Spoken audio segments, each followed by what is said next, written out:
ওম নমঃ ভগবতে বাসুদেবায়। জয় শ্রীকৃষ্ণ। রাধে রাধে। জয় মা লক্ষ্মী। নমস্কার সকল ভক্তবৃন্দকে রিমিস ভার্সের এই চ্যানেলের পক্ষ থেকে সকলকে সুস্বাগতম। আশা করছি কৃষ্ণ কৃপায় আপনারা সকলেই ভালো আছেন, সুস্থ আছেন। বন্ধুরা, বৈশাখ মাসের প্রথম পূর্ণিমা বৈশাখী পূর্ণিমা বা বুদ্ধ পূর্ণিমা বা মাধবী পূর্ণিমা। 2025 সালের পূর্ণিমা তিথি শুরু হচ্ছে 27শে বৈশাখ রবিবার 1432 বঙ্গাব্দ রাত্রি 7টা 17 থেকে এবং পূর্ণিমা তিথি সমাপ্ত হচ্ছে 28শে বৈশাখ সোমবার রাত্রি 9টা 19 পর্যন্ত। উদয় তিথি অনুযায়ী 28শে বৈশাখ অর্থাৎ সোমবার পালিত হচ্ছে বৈশাখী পূর্ণিমা বা বুদ্ধ পূর্ণিমা। জ্যোতিষশাস্ত্র মতে বৈশাখ মাসের প্রথম পূর্ণিমা এই বুদ্ধ পূর্ণিমার দিন বিশেষ কিছু টোটকা পালন করলে মা লক্ষ্মীর কৃপায় আপনার সংসারে অভাব দারিদ্র থাকবে না, সুখ শান্তি সমৃদ্ধি বিরাজ করবে। তাই এই পূর্ণিমার দিন গোপনে চালের পাত্রে এই একটি জিনিস রেখে দিন, দেখবেন মা লক্ষ্মীর কৃপায় আপনার সংসারের অভাব অনটন সারা জীবনের মতো দূর হয়ে যাবে। বন্ধুরা, আজকের এই পর্বটিতে এই নিয়েই আলোচনা করব। আশা করছি পর্বটি আপনাদের সমৃদ্ধ করে তুলবে, তাই সম্পূর্ণ ভিডিওটি দেখার অনুরোধ রইল। এই বুদ্ধ পূর্ণিমা বৌদ্ধ সম্প্রদায়ের প্রধান এক উৎসব। বৈশাখ মাসের পূর্ণিমা তিথিতে এই উৎসব পালন করা হয়, তাই এটি বুদ্ধ জয়ন্তী বা বৈশাখী পূর্ণিমা নামে পরিচিত। এটি বাঙালিদের কাছে অতি জনপ্রিয় এবং পবিত্র একটি উৎসব। এই দিনে প্রচুর বাঙালি নানা রকমের পূজা অর্চনার মধ্য দিয়ে দিনটি শুরু করে থাকে। এই দিনে বাড়িতে অনেকে সত্যনারায়ণ পূজা দিয়ে থাকেন। বুদ্ধ পূর্ণিমার মতো এই বিশেষ তিথিতে বিশেষ কিছু সহজ উপায়ের মাধ্যমে আমাদের জীবনে সুখ সমৃদ্ধি বয়ে আনতে পারি। তাই বুদ্ধ পূর্ণিমার দিন সকাল সকাল ঘুম থেকে উঠে স্নান সেরে শুদ্ধ বস্ত্র পরিধান করে বাড়ির সদর দরজার দুই পাশে স্বস্তিক চিহ্ন এঁকে দেবেন এবং এই দিন অবশ্যই ভোরবেলা গঙ্গা স্নান এবং দান ধ্যানের এক বিশেষ মাহাত্ম্য রয়েছে। এই দিন সূর্যোদয় হচ্ছে 5টা 2 এবং সূর্যাস্ত 6টা 6। এই দিন সারা দিন উপবাস থেকে রাত্রে চন্দ্রদেবের পূজা করুন এবং পূজা শেষ হওয়ার পর ব্রাহ্মণকে কিছু দান করলে সুখ শান্তিতে ভরে ওঠে সেই সংসারে। এদিন বাড়ির ঈশান কোণে পারলে একটি ঘিয়ের প্রদীপ জ্বালুন, এতে করে লক্ষ্মী দেবীর কৃপায় আপনার বাড়িতে কখনো অন্ন বস্ত্র অভাব হবে না। এই দিন পিতৃকুলের পূর্বপুরুষদের উদ্দেশ্যে গঙ্গা স্নান করে জল দান করা অতি শুভ একটি দিন। তাছাড়া এই দিন গঙ্গা স্নান করলে পাপ মুক্তি হয় বলে মনে করা হয়।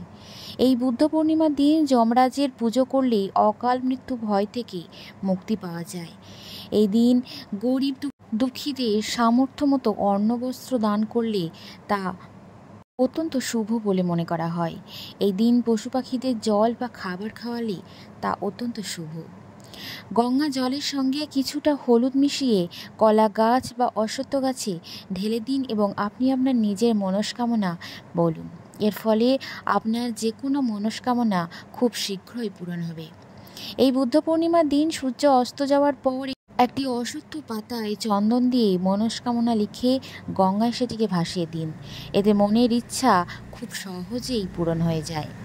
এই বুদ্ধ পূর্ণিমার দিন মাতা লক্ষ্মী এবং শ্রী নারায়ণের পূজা করা অত্যন্ত শুভ। মনে করা হয় যে এই পূর্ণ তিথিতে যদি দেবী লক্ষ্মীর পূজা করা হয় তাহলে দেবী লক্ষ্মীর আশীর্বাদ বছরভর সেই সংসারে থাকে। সেই সংসারে কোনো রকম সংকট বাধা বিঘ্ন স্পর্শ করতে পারে না। তাই এই দিন পুণ্য স্নান এবং দান ধ্যানের জন্য একটি আদর্শ দিন এবং শ্রী লক্ষ্মী এবং নারায়ণের পূজা করার জন্য অত্যন্ত পবিত্র একটি দিন। সেই দিন মা লক্ষ্মীকে হলুদ ফুল, লাল পদ্ম এবং বৃন্ত সহ অক্ষত পান নিবেদন করুন। পানের উপর রাখুন একটি সুপুরি।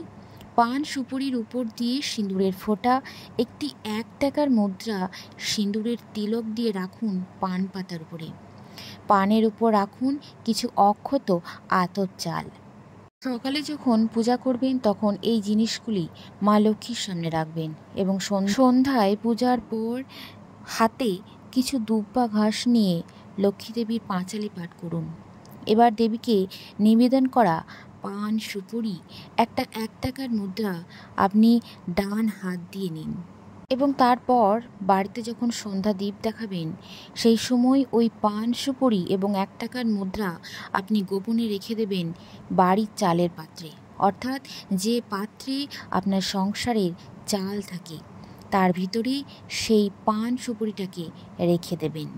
যদি বাড়িতে ধানের গোলা থেকে থাকে তাহলে সেই ধানের গোলায় রাখতে পারেন, আর যদি সেটা না থাকে তাহলে আপনি আপনার বাড়ির চালের পাত্রে রেখে দেবেন।